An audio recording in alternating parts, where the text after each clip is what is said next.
ఇది మన దేవుడు మనతో మాట్లాడుతున్నటువంటి అంశం పేరు క్రీస్తు వలన మెప్పు పొందిన వారు ఎవరు? క్రీస్తు వలన మెప్పు పొందిన వారు ఎవరు?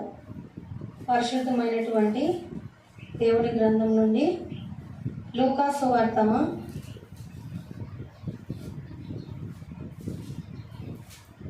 7వ అధ్యాయము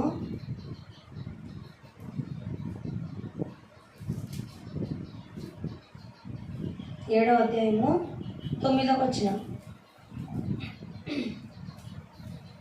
చదువుతున్నాను, చూసుకోండమ్మా. యేసు ఈ మాటలు విని అతని గూర్చి ఆశ్చర్యపడి తన వెంట వచ్చుచున్న జన సమూహం వైపు తిరిగి, ఇశ్రాయేలులో నైనను ఇంత గొప్ప విశ్వాసము నేను చూడలేదని మీతో చెప్పుచున్నానెను. యేసు అంటున్నారమ్మా, ఆశ్చర్యపడి తన వెంట వచ్చుచున్న జన సమూహాన్ని చూసి, ఇశ్రాయేలీయులలో ఇంత గొప్ప విశ్వాసం నేను చూడలేదని ఒక వ్యక్తి గురించి చెప్తున్నారు. ఇక్కడ ఆ వ్యక్తి ఎవరు అంటే పైన 2వ వచనంలో మనకు రాయబడి ఉన్నది. ఒక శతాధిపతికి ప్రియుడైన దాసుడొకడు రోగి అయి చావ సిద్ధమై ఉండెను. అర్థమవుతుంది కదమ్మా? ఒక శతాధిపతికి ప్రియుడైన దాసుడు ఒక ఆయన రోగి అయి ఉన్నాడంట. ఆయనకు చాలా ప్రియమైన ఇష్టమైనటువంటి ఒక దాసుడు రోగి అయి ఉండెను. శతాధిపతి యేసుని గూర్చి విని ఆయన వచ్చి తన దాసుని స్వస్థపరచవలని ఆయనను వేడుకొనుటకు యూదుల పెద్దలను ఆయన యొద్దకు పంపెను. ఎవరిని పంపినారంట? యూదుల పెద్దలని. ఆయన దాసుడు ఎవరైతే అనారోగ్యంతో ఉన్నారో ఆయనను స్వస్థపరచాలని యూదుల పెద్దల్ని కొందరిని శతాధిపతి యేసు యొద్దకు పంపారంట. వారు యేసు వద్దకు వచ్చి, నీ వలన ఈ మేలు పొందుటకు అతడు యోగ్యుడు, అతడు మన జనులను ప్రేమించి మనకు సమాజ మందిరము తానే కట్టించినని ఆయనతో చెప్పి మిక్కిలి బతిమాలుకొనిరి. కావున యేసు వారితో కూడా వెళ్ళెను. ఆయన ఆ ఇంటి దగ్గరకు వచ్చినప్పుడు శతాధిపతి తన స్నేహితులను చూచి, మీరు ఆయన యుద్ధకు వెళ్ళి, ప్రభువా, శ్రమ పుచ్చుకొనవద్దు, నీవు నా ఇంట్లోనికి వచ్చుటకు నేను పాత్రుడను కాను, అందుచేత నీ యొద్దకు వచ్చుటకు పాత్రుడనని నేను ఎంచుకొనలేదు, అయితే మాట మాత్రం సెలవిమ్ము, అప్పుడు నా దాసుడు స్వస్థపరచబడును అని చెప్తున్నారమ్మా. ఇక్కడ అంటే ఇక్కడ ఈ శతాధిపతి అనేటువంటి ఆయనకి అర్థమవుతుంది కదమ్మా, ప్రియుడైన ఒక దాసుడు ఉన్నాడు. ఆయన అనారోగ్యంతో ఉన్నాడు. ఆ రోగిని స్వస్థపరచాలని యేసు వద్దకి శతాధిపతి యూదుల పెద్దలని పంపినాడంట. యేసు వద్దకు వచ్చి వారు అడుగుతున్నారనమాట, ఆయన స్వస్థత పొందుకోవడానికి యోగ్యుడు అని ప్రభువుకు తెలియపరుస్తూ, అతడు మన జనులను ప్రేమించి, అంటే యూదులను ప్రేమించి సమాజ మందిరాన్ని కట్టించారంట. సమాజ మందిరం అంటే అందరూ కూడుకొని ప్రార్థన చేసుకోవడానికైనా వీలుగా సమాజ మందిరాన్ని ఆయన కట్టించాడంట. శతాధిపతి, శత అంటే ఎంతమ్మా? 100 మందికి అధిపతి కదా. ఆయన ఇంత గొప్ప స్థితిలో ఉన్నటువంటి వ్యక్తి శతాధిపతి అంటే. ఆయన ఒక దాసుడు స్వస్థత పొందుకోవడానికి యోగ్యుడే అని ప్రభువారికి యూదుల పెద్దలు చెప్తున్నారు. ప్రభువారికి, మీరు రండి, స్వస్థత కలగజేయాలి శతాధిపతికి అని. అప్పుడు ప్రభువారు వచ్చారు, బతిమలాడుకున్నారు కదా, మిక్కిలి బతిమలాడుకున్నప్పుడు ఆ ఇంటి వద్దకి యేసు వారితో కూడా వెళ్ళను. ఆ ఇంటి దగ్గరకు వచ్చినప్పుడు శతాధిపతి స్నేహితులను చూచి, మీరు ఆయన వద్దకు వెళ్ళి ప్రభువుకు చెప్పండి, ఏమని? ఆయన మన ఇంటికి రావడానికి మనమంతా యోగ్యులము కాదు, ఆయన వచ్చుటకు పాత్రుడనని నేను ఎంచుకోవడం లేదు, ఆయన గొప్పవాడు. మామూలుగా అయితే చాలా మంది ఏమనుకుంటారమ్మా, ప్రభువు వస్తున్నాడంటే ఆయన రావాలి, మనకు స్వస్థత జరగాలని అనుకుంటారు. కానీ శతాధిపతి ఏమంటున్నాడంటే, ఆయన ఒక అధికారంలో ఉన్నటువంటి వ్యక్తి అయినప్పటికీ ఏమంటున్నాడంటే, ప్రభువు మాట మాత్రం సెలవిస్తే చాలు, ఆయన నా ఇంటికి వచ్చి స్వస్థత కలిగజేయడానికి నేను అంత పాత్రుడను కాను అని అంటున్నారంట మా శతాధిపతి. ఆయన మాట మాత్రం సెలవిస్తే ఆయన వచ్చి స్వస్థత చేయకపోయినా మాట మాత్రం సెలవిస్తే చాలంట, ఆ రోగి స్వస్థత పడతాడు అని ఆయన యొక్క విశ్వాసం మనకు అర్థమవుతుంది కదమ్మా. ఈ శతాధిపతి యొక్క విశ్వాసము మనకు అర్థమవుతుంది. ఎలాగా? ప్రభువు వచ్చి స్వస్థత చేయబెట్టి ఆయన స్వస్థత చేకూరిస్తేనే కాదు, ప్రభువు మాట చెప్పినా కూడా నా దాసుడు స్వస్థపరచబడతాడు, ఆయన నా ఇంటికి వచ్చేంత గొప్పవాడినా నేను. అప్పుడున్నటువంటి మంది వరకు అయితే ఆయన శతాధిపతి అంటే అక్కడ ఉన్నటువంటి వారి వరకు అయితే గొప్పవాడుగానే ఉండేది. కానీ ఆయన ప్రభువుతో పోల్చుకున్నప్పుడు ఏమంటున్నాడు? నేను ఆయన నా ఇంటికి రావడానికి నేను పాత్రుడును కాను, కాబట్టి నా చేతి క్రిందను సైనికులు ఉన్నారు, నేను ఒకరిని పొమ్మంటే పోవును, ఒకరిని రమ్మంటే వచ్చును. శతాధిపతి అంటున్నాడు, నా దగ్గర కూడా సైనికులు ఉన్నారు, వాళ్ళు పొమ్మంటే పోతారు, రమ్మంటే వస్తారు. అంటే నేను మాట మాత్రం సెలవిస్తే నాకు పనులు జరుగుతాయి కదా.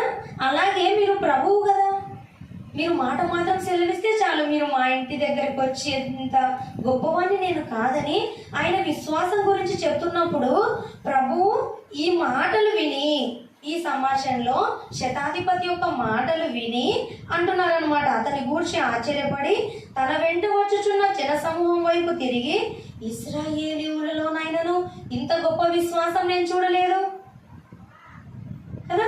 ఇశ్రాయేలీయులు అంటే దేవుని వాక్యాన్ని, ధర్మశాస్త్రాన్ని మోషే కాలం నుంచి ఇశ్రాయేల్ కొరకే కదమ్మా. ప్రభువు దేవుడు ఆజ్ఞలు ఇచ్చింది 10 ఆజ్ఞలు ఎవరి కొరకమ్మా? అన్యుల కొరక, ఇశ్రాయేల్ కొరకమ్మా? ఇశ్రాయేల్ కొరకు. అంటే ఇశ్రాయేలీయులు అంటే దేవుని చట్టం ఎరిగిన వారు, వాళ్ళే విశ్వాసంలో లేరంట. దేవుని చట్టం తెలుసు, దేవుని గొప్పతనం తెలుసు, వాళ్ళే సరిగా విశ్వాసంలో లేరంట. ఈ శతాధిపతి మాత్రం మీరు మాట మాత్రం సెలవి ఉంచండి, మీరు మాట మాత్రం సెలవిస్తే నా దాసుడు స్వస్థపరచబడతాడు అని ప్రభు అంటున్నాడు. ఈయనలో గొప్ప విశ్వాసాన్ని ప్రభు మెచ్చుకుంటున్నాడు కదము. శతాధిపతిలో ఆయనలో ఉన్నటువంటి ఆ గొప్ప విశ్వాసం, ఈయన నుండి మనం ఏం నేర్చుకోవాలమ్మా కదా. మనలో ఉన్నటువంటి విశ్వాసాన్ని బట్టి మాత్రమే మనము, చాలా మంది క్రైస్తవులు ఎలా అనుకుంటారు, మాకు అందరికీ అన్ని మేలు జరుగుతున్నాయి కానీ మా ఇంట్లో ఈ కార్యక్రమం జరగట్లేదు, నాకు గర్భఫలం రావట్లేదు, అంటే నాకు కొన్ని సమస్యలు ఉన్నాయి, మా ఇంటి సమస్యలు అందరికీ తీర్చబడుతున్నాయి కానీ దేవుడు మాకేం మేలు చేయడం లేదని అనుకుంటారు. కానీ ఇక్కడ వాక్యం ద్వారా దేవుడు ప్రభు మనతో అంటున్నది ఏమంటే, నీకు విశ్వాసం ఉంటే చాలు, నీ విశ్వాసమే నిన్ను స్వస్థపరుస్తుంది. ఆ శతాధిపతికి ఆయనకు కలిగి ఉన్నటువంటి విశ్వాసం ఎంత గొప్ప విశ్వాసం అని శతాధిపతిని మెచ్చుకుంటున్నట్లుగా మనము ఈ వాక్యంలో గమనిస్తున్నాం. అలాగే ప్రభు నమ్మినటువంటి మనకు కూడా ఎలా నమ్మాలి? ఇప్పుడు వరకు మనం మాట్లాడినటువంటి వాక్య ప్రకారంగా ఒక గొప్ప సేవకుడు వచ్చి మమ్మల్ని ముడితేనే మేము స్వస్థత పొందుకుంటాం, ఒక గొప్ప వ్యక్తి వచ్చి మమ్మల్ని మా కొరకు ప్రార్థన చేస్తేనే మేము స్వస్థత పొందుకుంటాం అని కాదు. స్వస్థత అనేది దేవుని పట్ల మనకున్న విశ్వాసాన్ని బట్టి మనం పొందుకుంటాము. మన జీవితంలో కొన్ని అద్భుత కార్యాలైనా, మేలులైనా, మన సమస్యలకు ఏమైనా మార్గం సరళం చేయబడాలంటే అది విశ్వాసాన్ని బట్టి మనం పొందుకోగలము. అంటే ఈ శతాధిపతి ఎలాగైతే మెచ్చుకుంటున్నారో ప్రభు ఉన్న దినాల్లో, మన విశ్వాసాన్ని చూసి ప్రభు మన విశ్వాసాన్ని మెచ్చుకునే వరంగా ఉన్నామని దేవుడు ఈ సమయమందు ఈ మాట ద్వారా హెచ్చరిస్తున్నారు. మరి మనకు ఉన్నటువంటి విశ్వాసము ఎలా ఉన్నది? మనం కలిగి ఉన్నటువంటి విశ్వాసాన్ని బట్టి మనము స్వస్థతైనా మేలులైనా పొందుకుంటాము. లూకా సువార్త 10వ అధ్యాయము 30వ వచనం నుండి గమనించండి. అందుకు యేసు ఇట్లనెను, ఒక మనుష్యుడు యెరూషలేము నుండి యెరికో పట్టణమునకు దిగి వెళ్ళుచు దొంగల చేతిలో చిక్కెను. వారు అతని బట్టలు దోచుకొని అతని కొట్టి కొరప్రాణముతో విడిచిపోయిరి కదమ్మా.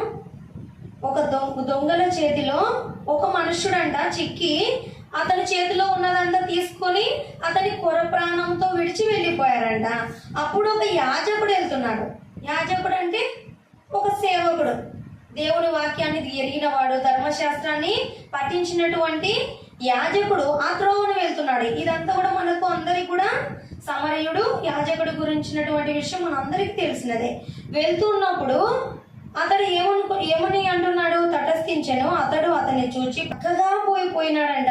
అయితే ఒక సమరయుడు ప్రయాణమైపోవచ్చు అతడు పడి ఉన్న చోటికి వచ్చి అతన్ని చూచి అతని మీద జాలిపడి దగ్గరకు పోయి నూనెయు ద్రాక్షరసమును పోసి అతని గాయములను కట్టి తన వాహనం మీద ఎక్కించి ఒక పూటకూల వాని ఇంటికి తీసుకొని పోయి అతని పరామర్శించెను. మరునాడు కూడా 2 దేనారములు తీసి ఆ పూటకూల వానికి ఇచ్చి ఇతని పరామర్శించుము, నీవింకేమైనా ఖర్చు చేసిన యెడల నేను మరలా వచ్చినప్పుడు అది నీకు తీర్చేదను. ఈ వాక్య భాగం అంతట్లో అర్థమవుతుంది కదమ్మా.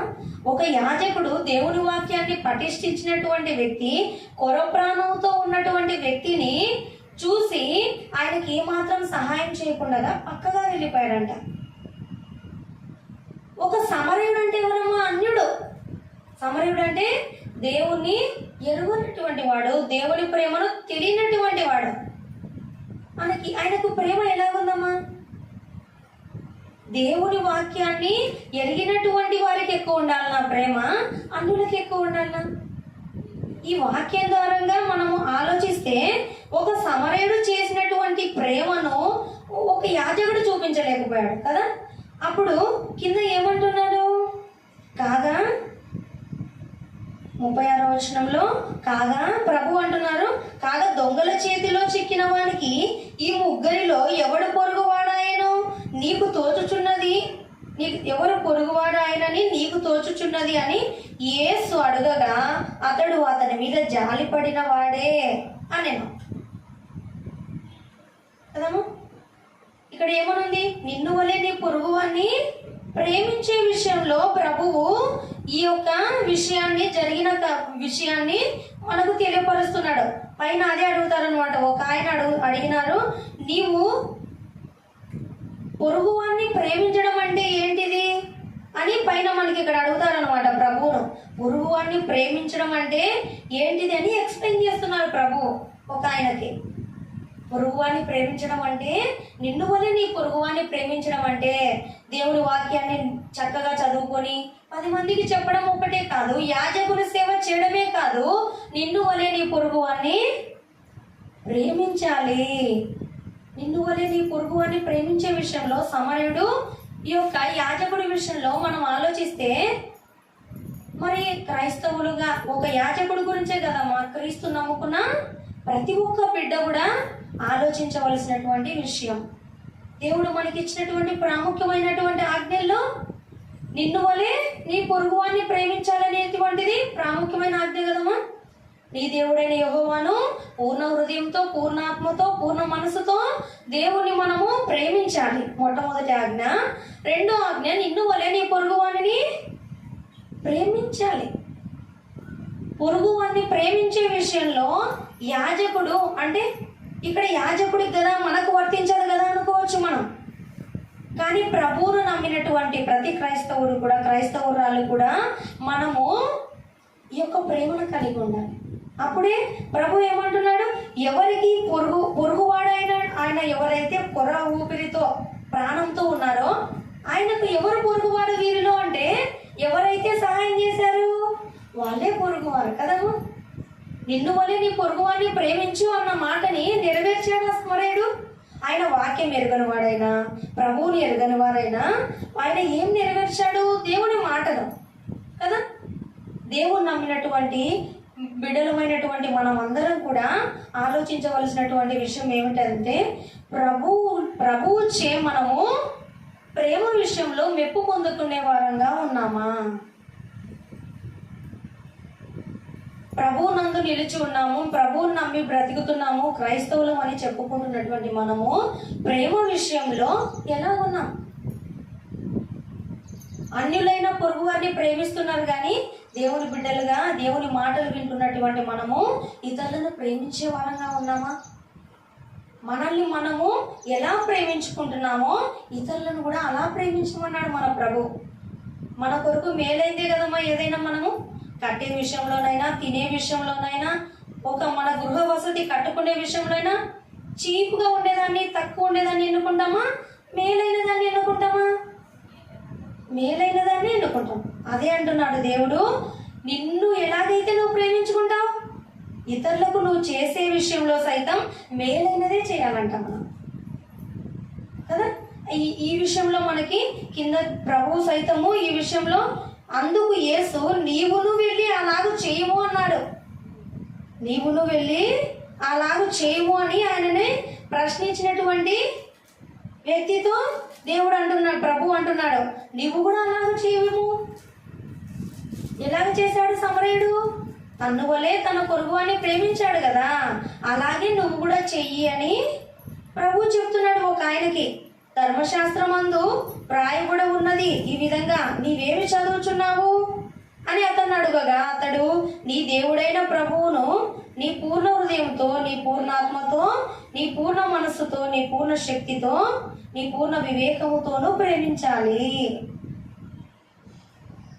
దేవుణ్ణి ప్రేమించడం, తర్వాత నిన్ను వలె నీ పొరుగువాన్ని ప్రేమించే విషయంలోనూ మనము దేవుని వలన మెప్పు పొందుకునే వారంగా ఉండాలి. మనుషుల వల్ల కాదమ్మా. మనుషులు చూస్తున్నారు కాబట్టి మనం ఇతరులకి ప్రేమించే విషయంలో నటించడం ఇలా కాదు.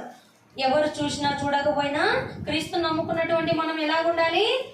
దేవుని దృష్టికి ఇతరులను ప్రేమించే విషయంలో దేవునిచే మెప్పు పొందుకునే వారంగా ఉన్నామా కదమ్మా. మరొక చోట చూడండమ్మా, బైబిల్ గ్రంథంలో లూకాసు వార్త 18వ అధ్యాయము 11వ వచనం నుంచి, పరిసయ్యుడు నిలవబడి, దేవా, నేను చోరులను, అన్యాయస్తులైన వ్యభిచారులనైన ఇతర మనుషుల వలనైనను ఈ సుంకరి వలనైనను ఉండనందుకు నీకు కృతజ్ఞతాస్తుతులు చెల్లించుచున్నాను. పరిసయ్యుడు సుంకరి గురించినటువంటి విషయాలు మనకందరికీ తెలుసు కదమ్మా. పరిసయ్యుడు దేవుని సన్నిధికి వచ్చి ప్రార్థన చేస్తున్నారంట. ఎవరెవరు? ఒక పరిసయ్యుడు అంటే దేవుని గురించినటువంటి విషయాలు బాగా ఎరిగినటువంటి వ్యక్తి కదా. పరిసయ్యుడు అంటే దేవుని ధర్మశాస్త్రం అంటే ఏందో తెలుసు, దేవుని యొక్క మనసు ఏందో, ప్రేమ ఏంటిదో అన్ని తెలిసినటువంటి వ్యక్తి పరిసయ్యుడు. ఈ పరిసయ్యుడికి సుంకరికి జరిగినటువంటి విషయం ఇక్కడ దేవుని సన్నిధికి వెళ్ళి ఇద్దరు ప్రార్థిస్తున్నారంట. పరిసయ్యుడు ఏమన్నాడంట? దేవా, నేను ఈ చోరులను, అన్యాయస్తులను, వ్యభిచారులనైన ఇతర మనుషుల వలనైనను ఈ సుంకరి కూడా ప్రార్థన చేస్తున్నారు కదా అక్కడ, ఈ సుంకరి వలనైనను నేను లేను. ఇంకా ఎలాగున్నాను నేను? వారమునకు 2 మారులు ఉపవాసం చేస్తున్నాను, నా సంపాదన అంతటిలో 10వ వంతు అంటే 10వ భాగం కదా చెల్లిస్తున్నాను తనలో తాను ప్రార్థించుకుంటున్నాడంట. తర్వాత సుంకరి ఏం చేస్తున్నాడు? దూరంగా నిలబడి, నేనేమో ధైర్యంగా దేవుని సన్నిధిలో ఈ విధంగా ప్రార్థన చేస్తే, సుంకరి దేవుని సన్నిధిలో అడుగు పెట్టడానికి కూడా నేను యోగ్యులను కాను, పాత్రులను కానని సన్నిధికి దూరంగా నిలవబడి సుంకరి ఏమంటున్నాడు? నిలుచుండి ఆకాశం వైపు కన్నులెత్తుటకైనను ధైర్యం చాలక రొమ్ము కొట్టుకొనొచ్చు, దేవా, పాపినైన నన్ను కరుణించు అని పలికెను. అతని కంటే ఇతడు నీతిమంతుడుగా తీర్చబడి తన ఇంటికి వెళ్ళనని మీతో చెప్పుచున్నాను. ప్రభు ఎవరిని మెచ్చుకుంటున్నాడమ్మా ఇక్కడ? సుంకరిని ఎందుకు మెచ్చుకుంటున్నాడు? ఎందుకు మెచ్చుకుంటున్నాడంటే ఆయన తగ్గింపుతో కూడినటువంటి పశ్చాత్తాప హృదయం. చూస్తున్నారమ్మా ఇక్కడ? అతడేమో నేను ఇతని కంటే మంచివాణ్ణి, అందుకు నీకు కృతజ్ఞతాస్తుతులు చెల్లిస్తున్నాను, నీకు 10వ భాగం ఇస్తున్నాను, వారానికి 2 సార్లు ఉపవాసం చేస్తున్నానని గర్వముగా తన హృదయాన్ని దేవుని సన్నిధిలో నిలుచున్నాడు. తన హృదయాన్ని ఆ విధంగా కుమ్మరిస్తున్నాడు కదా. సుంకరి ఏం చేస్తున్నాడు? ఆయన ఆకాశం వైపు కన్నులెత్తుటకైనో ధైర్యం చాలక రొమ్ము కొట్టుకుంటూ, దేవా, పాపినైన నన్ను కరుణించు కదమ్మా. ఇందులో ఎవరు నీతిమంతుడు అని అంటున్నారు అనమాట. ఎవరు నీతిమంతుడు అంటే తన్ను తాను తగ్గించుకున్నటువంటి వాడే. చాలా మంది ఇలాగే చేస్తుంటారు కదమ్మా దేవుని సన్నిధిలో. తమ్మును తాము హెచ్చించుకుంటూ, చాలా మంది క్రైస్తవులలో కూడాను తమ్మును తాము హెచ్చించుకుంటూ గర్వంగా నేను దేవునికి ఇది చేస్తా, అది చేస్తా, ఇలా చేస్తా, అలా చేస్తా అని చెప్పుకుంటుంటారు కదా. దేవునికి అటువంటి హృదయం కాదంట కావాల్సింది. విరిగి నలిగినటువంటి పశ్చాత్తాప హృదయం ఉండాలంట మనలో ఎప్పుడు. గర్వం దేవునికి నచ్చదమ్మా. గర్వం వల్లనే లూసిఫర్ దూత కూడా పైన కొడితే కింద వచ్చి పడింది కదా, నేలకు పడత్రోయబడింది కదా. ప్రభువుకి దేవునికి నచ్చనిది గర్వం. గర్వంతో నేను నీకు ఇది చేస్తున్నా తండ్రి, నీకు ఇది చేస్తున్నా ఎవరితోనో చెప్పేటప్పుడు నేను దేవుని సేవకి ఎంత ఇస్తాను అనుకుంటున్నారు, నేను ఎన్ని చేశాను అనుకుంటున్నారు, ఎంత ఇచ్చాను అనుకుంటున్నారు, ఎంత శ్రమ పడతాను అనుకుంటున్నారు అని మనము చెప్పే భారంగా ఉండకూడదు. మన హృదయంలో గర్వము దేవుని పట్ల, దేవునికి ఏదైనా సరే మనం చెప్తున్నప్పుడు గర్వము హృదయం ఉండకూడదు. పశ్చాత్తాపంతో కూడినటువంటి తగ్గింపు హృదయం కలిగి ఉండాలని దేవుడు మనల్ని మెచ్చుకోవాలంటే ఎలా ఉండాలంటున్నాడు? తగ్గింపుతో కూడిన పశ్చాత్తాప హృదయం. ఎవరి నుండి నేర్చుకోవచ్చు మనము? సుంకరి పరిసయ్యుడు యొక్క వారి యొక్క మధ్య వారు చేసినటువంటి ఒక ప్రార్థన ద్వారా మనం నేర్చుకోవచ్చు. మరి మనము ఇలాగ ఉండాలని దేవుడు వాక్యం ద్వారా సెలవిస్తున్నాడు. అలాగే లూకా సువార్త 21వ అధ్యాయము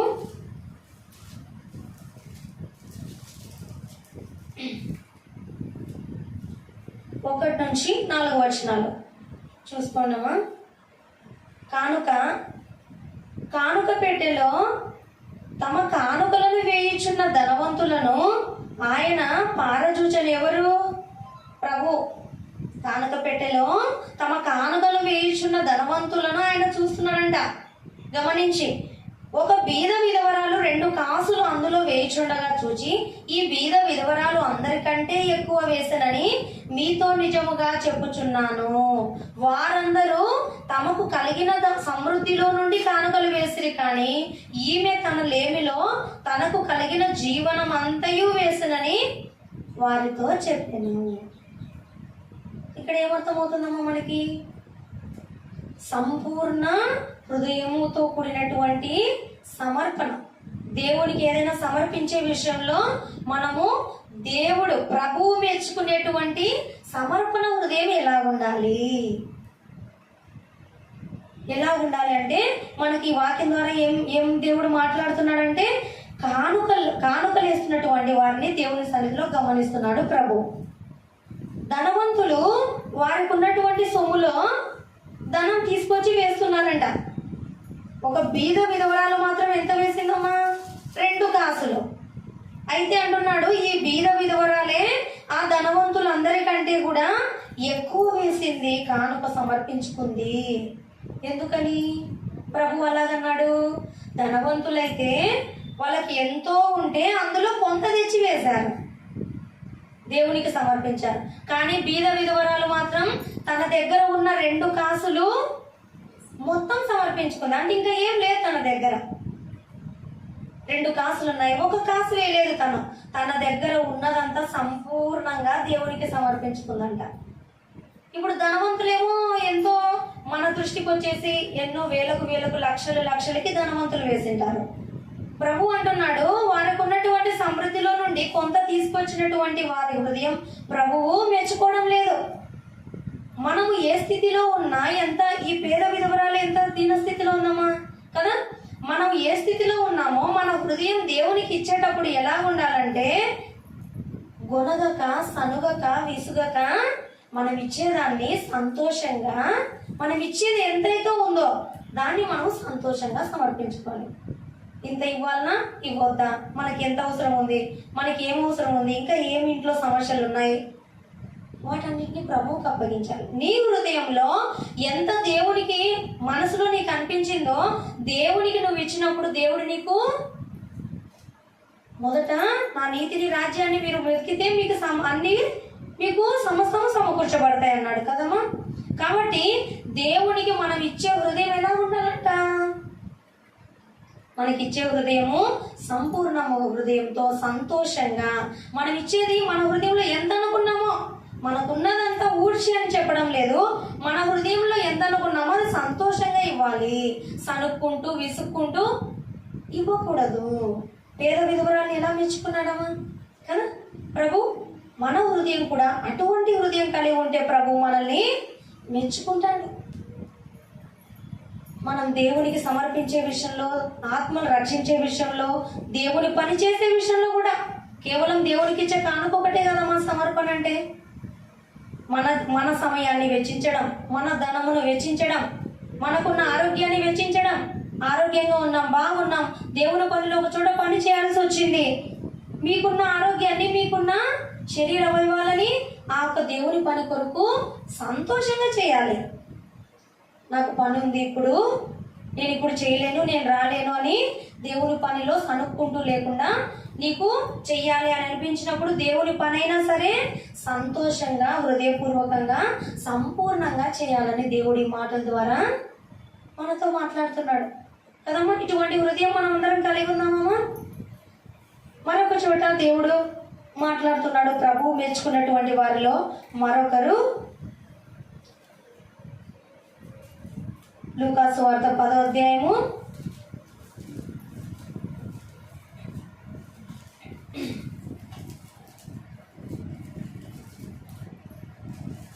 41 నుంచి.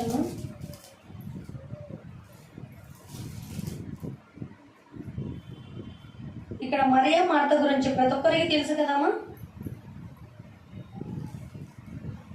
లాజరు సహోదరి అయిన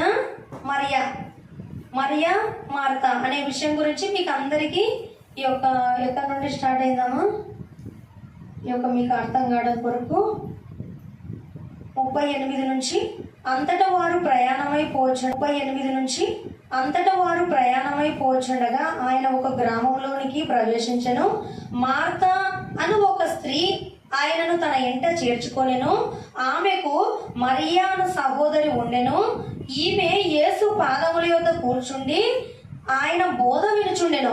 మార్త విస్తారమైన పని పెట్టుకొనుట చేత తొందరపడి ఆయన యొద్దకు వచ్చి, ప్రభువా, నేను ఒంటరిగా పనిచేయుటకు నా సహోదరి నన్ను విడిచిపెట్టినందున నీకు చింత లేదా? అంశమంతా వింటున్నారు కదమ్మా, అర్థమవుతుంది కదా.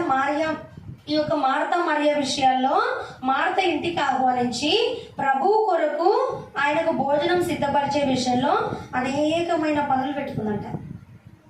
ఎవరు? మార్త. మరి ఏం చేస్తుంది?